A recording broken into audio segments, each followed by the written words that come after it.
नमस्ते, कुसुम के चैनल में आपका स्वागत है। आज हम लोग बनाएंगे करंजी यानी कि गुजिया, और इसे बहुत जगह पेड़ोकिया भी कहते हैं।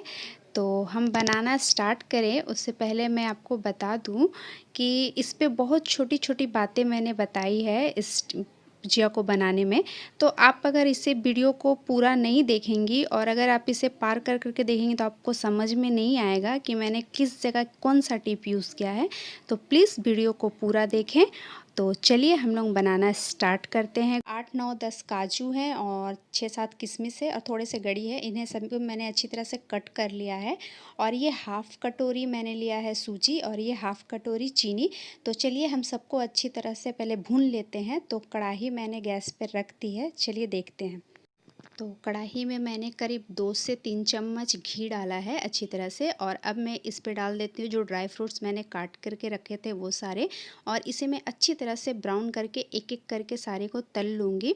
तो मैंने अभी गड़ी तल रही हूँ, उसके बाद फिर मैं एक काजू और किशमिश भी तल लूँगी अच्छी तरह से। तो आप देख सकते हैं मैंने सारे ड्राई फ्रूट्स को अच्छी तरह से तल लिए हैं। करंजी के अंदर डालेंगे वो बना रहे हैं हम। तो मैंने इस पे अब डाल दिया सूजी, और सूजी को भी हम अच्छी तरह से ब्राउन करके भूनेंगे, एकदम अच्छी तरह से ब्राउन करके भूनेंगे और थोड़ी लो फ्लेम में भूनेंगे, तेज़ फ्लेम ना करें। और सूजी भी मेरी अच्छी तरह से ब्राउन हो गई है, आप देख सकते हैं अच्छी तरह से एकदम सूजी ब्राउन हो गई है। और इसी में मैंने जो गड़ी और बादाम काजू काट के रखा था वो मैंने डाल दिया है, और इसे हम गैस को ऑफ़ कर देते हैं और इसे मैं ठंडा होने के लिए छोड़ देती हूँ। तो ये हमारी अच्छी तरह से ठंडी हो गई है। अब हम लोग इस पे डाल देते हैं शुगर हम हाफ़ कप जो रखा था मैंने वही डाल रही हूँ मैं। तो शुगर को मैं डाल के अच्छी तरह से इसे मिक्स कर दूँगी, और मिक्स करने के बाद हम इस सारे को एक प्लेट में निकाल लेंगे। और इसी कढ़ाई में को मैं अच्छी तरह से साफ़ करके इसी में मैं ऑयल डाल देती हूँ। तो जैसे कि मैं इस पहले से ठंडा कर लेती हूँ, ये ठंडी हो गई है और मैंने निकाल दिया। अब मैं देखो ऑयल डाल रही हूँ, तो मैं इस पे ऑयल डाल देती हूँ जितना ऑयल मेरे को चाहिए उससे तलने के लिए उस हिसाब से। और ऑयल को होने देते हैं गरम। जब तक ऑयल हमारी गरम हो रही है तब तक हम लोग अपनी डो बना लेते हैं।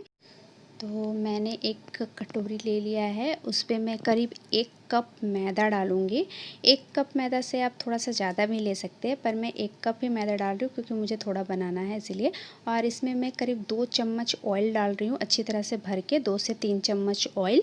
और इसे मैं एकदम अच्छी तरह से अपने हाथ के बीच में मलते हुए मिक्स करूँगी। तो आप देखिए कितना अच्छा से मेरे हाथ में मल जा रहा है। तो इसी टाइप से हमें डो को बनाना है एकदम, कि जब आप हाथ के बीच में से लो तो एकदम अच्छी तरह से वो गोला बन जाए। तो आप अच्छी तरह से मैंने इसे मिक्स कर दिया है। अब मैं इसमें थोड़ा थोड़ा पानी डाल करके एक अच्छा सा डो बनाऊंगी। एकदम पतला डो नहीं बनाना है और ना ही एकदम टाइट डो बनाना है, नॉर्मल डो बनाना है जो आराम से जिसकी पूड़ी हमें बन जाए, छोटी छोटी जब हम पूड़ी बनाएंगे तो आराम से बन जाए, उस टाइप का डो बनाना है। तो आप देख सकते हैं मैंने कितनी अच्छी तरह से डो बना लिया है, और डो हमारी एकदम बिल्कुल अच्छी तरह से तैयार हो गई है। तो चलिए हम इसके छोटे छोटे लोए बना लेते हैं, फिर देखते हैं। तो देख सकते हैं मैंने इसमें करीब 1 चम्मच मैदा और 1 2 चम्मच पानी लेकर के इसे अच्छी तरह से एक पेस्ट बना लिया है। और हम लोग इस डो का छोटे छोटे लोई निकाल लेते हैं जिसकी हमें पूड़ी बनानी है। एकदम अच्छी तरह से छोटे छोटे निकालेंगे, ज़्यादा हेवी भी नहीं निकालिएगा और ज़्यादा छोटा भी नहीं निकालिएगा, नॉर्मल साइज़ के निकालेंगे क्योंकि हमें नॉर्मल पूड़ियाँ बनानी है इसीलिए। तो आप मैं इसे बेल लेती हूँ। इसको बेलने के लिए आप थोड़ा सा मैदा का यूज़ कीजिए, नहीं तो वो नीचे चिपकेगा। तो चलिए मैं सारी पूड़ियाँ बेल लेती हूँ। कि जैसे कि मैंने सारी पूड़ियाँ बेल ली है और हम अब इसकी करंजी बनाएंगे। तो इसके लिए मैंने जो पेस्ट बना के रखा था मैदे और पानी से, तो उसे मैं चारों ओर लगा देती हूँ अच्छी तरह से। तो ये मैंने चारों ओर अच्छी तरह से उसे लगा दिया है, आपको दिखाई दे रहा होगा। और मैंने सूजी और जो ड्राई फ्रूट्स को तल के लिया था उसकी फिलिंग बनाई थी मैंने, तो वो मैं अंदर डाल रही हूँ। और इसे हम अच्छी तरह से प्रेस करते हुए पैक करेंगे। आप इसे अच्छी तरह से भी अगर कहीं से छूटेगा तो वो सारा तेल, जब हम तेल में इसे तलेंगे ना, वो निकल जाएगा, फट जाएगा, फिर पूरी मेहनत हमारी बेकार हो जाएगी। तो इसीलिए आप अच्छी तरह से इसे हाथ से प्रेस करके दबाइए। और आप देखिए मैं इसे कैसे फ़ोल्ड कर रही हूँ। एक फ़ोल्ड किया और इसे हाथ से प्रेस किया, फिर एक फ़ोल्ड किया और फिर हाथ से प्रेस किया। तो आप देख सकते हैं कैसे मैं फ़ोल्ड कर रही हूँ, प्रेस कर रही हूँ। आप भी इसी तरह फ़ोल्ड करके प्रेस कीजिए अच्छी तरह से। और अगर आपको समझ में नहीं आता है तो आप प्लीज़ इसको एक बार रिपीट करके देखें तो आपको ऑटोमेटिक समझ में आ जाएगा मैंने कैसे किया है। तो आप देख सकते हैं। फिर इसके नीचे भी मैं वही मैदे का और पानी का पेस्ट लगा रही हूँ और इसे अपने अंगूठे के बीच से दबाते हुए इसकी पीछे साइड से हम इसे अच्छी तरह से चिपकाएंगे। आप एकदम हल्के हाथ से इसे चिपकाएं, ज़्यादा टाइट से ना करें नहीं तो वो फट जाएगा। तो आप देख सकते हैं मैं इसे एकदम हल्के हाथ से इसे अच्छी तरह से चिपका ली और ये कितना अच्छा लग गया। और अब हम इसी टाइप से दोनों बना ली हूँ मैं। अब इसकी मैं ऊपर की पार्ट बना रही हूँ। तो ऊपर के पार्ट बनाने के लिए मैंने छोटी छोटी पूड़ियाँ बेल ली हैं और इस पूड़ी पे मैं ये जो ड्राई फ्रूट्स हैं ना ये सारे मैं निकाल दूँगी, वरना क्या होगा जब मैं ऊपर का इनका सर बनाऊँगी ना तो वो मतलब फट जाएगा और फिर वो शेप नहीं दे पाएगा। तो इसीलिए मैंने वो सारे ड्राई फ्रूट्स निकाल दिए हैं और इसे मैं अच्छी तरह से प्रेस करते हुए इसकी एक छोटी सी डो बना रही हूँ, जिसमें हम आलू भरते हैं, कुछ भरते हैं तो कैसे फीलिंग आप भर के बनाते हो, तो उसी टाइप से हम इसकी छोटे से डो बनाएंगे। और आप देख सकते हैं मैं कैसे इसकी शेप दे रही हूँ, आप भी इसी तरह इसकी शेप दीजिए और आप रिपीट करके इसे देखिए अगर समझ में नहीं आ रहा तो। और ये है लौंग, और लौंग को मैं अच्छी तरह से इसकी आँखें बनाऊंगी लौंग से, तो उसे भी मैंने पेस्ट में डाल करके इस पे अच्छी तरह से प्रेस किया है, आप देख सकती हैं। तो देखिए मैंने कैसे इसे प्रेस किया है, इसी तरह से आप भी इसे अच्छी तरह से प्रेस कीजिए। और चलिए हम लोग फिर इसे आगे, और इसकी आगे की जो चोंच है ना उसे अच्छी तरह से आप नुकीला बनाइए, तब वो ज़्यादा प्यारा और अच्छा लगता है देखने में। तो जैसे कि ये बन चुका है, अब मैं आपको बताती हूँ।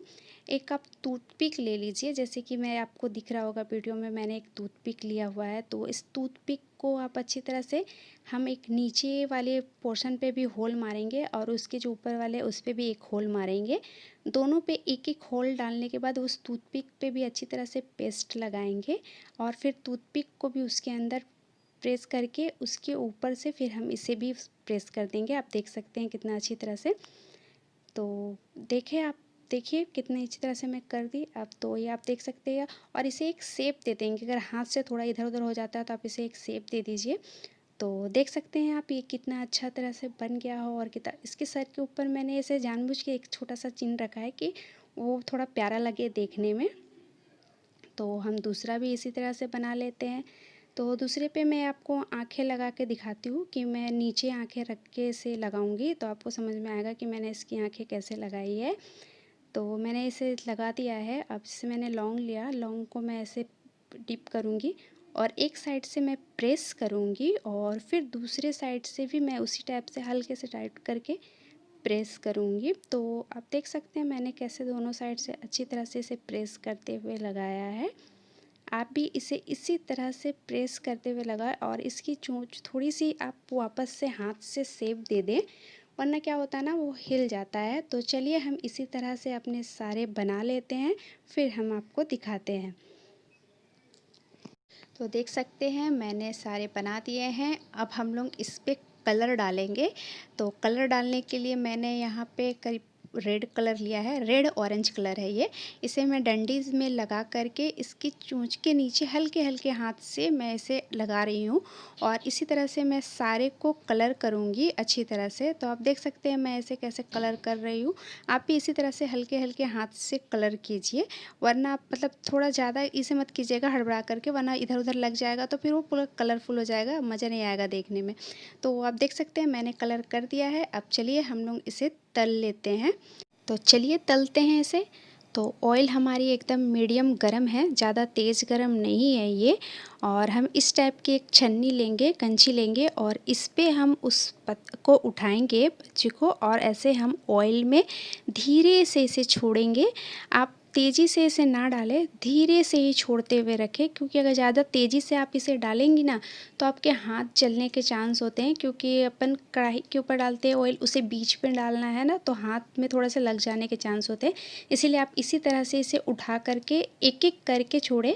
और आप देख सकती हैं मैं इसे किस तरह से मतलब तल रही हूँ। इसके ऊपर हम गरम ऑयल डाल डाल के इसे तलेंगे। हम इसे पलट के नहीं तल सकते हैं, क्योंकि ये करंजी है, ये जब फूलेगी ना दोनों साइड से ये फूलेगी और ये हर तरफ से हल्का हल्का फूलती है। तो अगर जब आप इसे पलटोगे तो इसके शेप बिगड़ने के चांस होते हैं, तो ये पूरा शेप इसका बिगड़ जाएगा। तो इसीलिए हम इसे इसी तरह से रख करके अच्छी तरह से ऑयल डाल डाल के सेकेंगे। तो आप देखिए मैं इसे इसी तरह से ऑयल डाल डाल के अच्छी तरह से सेक ली हूँ और इसे सेकते हुए करीब मुझे 6 से 7 मिनट हो गए हैं और ये कितनी अच्छी तरह से पक गई है। तो हम लोग इसे प्लेट में निकाल लेते हैं और प्लेट में निकालने के बाद हम इसी तरह से अपनी दूसरी भी डाल देते हैं। अब जैसे मैंने फर्स्ट वाली डाली है ना, उसी तरह से हम इसे सेकंड वाले भी ऐसे ही डालेंगे और इसी तरह से इसे भी तल लेते हैं और सारे हम इसी तरह से तल लेते हैं। तो ये मैंने सारा तल करके निकाल लिया है और देखिए ये देखने में कितना प्यारा लग रहा है। तो इस पर आप भी अपने घर पे बनाइए गणपति विसर्जन के दिन और आप इंजॉय कीजिए। आपको कुकिंग करने का भी मज़ा आ जाएगा जब आप इसे बनाएंगी। कुछ नया तो बनाना चाहिए कभी ना कभी, एक बार ज़रूर घर पे ट्राई कीजिएगा इसे, आपको बहुत ही अच्छा लगेगा बनाने पे। और अगर आपको मेरी ये चैनल अच्छी लगी, ये रेसिपी अच्छी लगी, तो प्लीज़ मेरे चैनल को लाइक और सब्सक्राइब करें और बेल आइकन को ज़रूर से ज़रूर दबाइएगा कि जब भी मैं कोई नया वीडियो डालूं तो आप तक सबसे पहले पहुंचे। और अपने फ्रेंड सर्कल में भी प्लीज़ शेयर कीजिएगा। थैंक यू वीडियो देखने।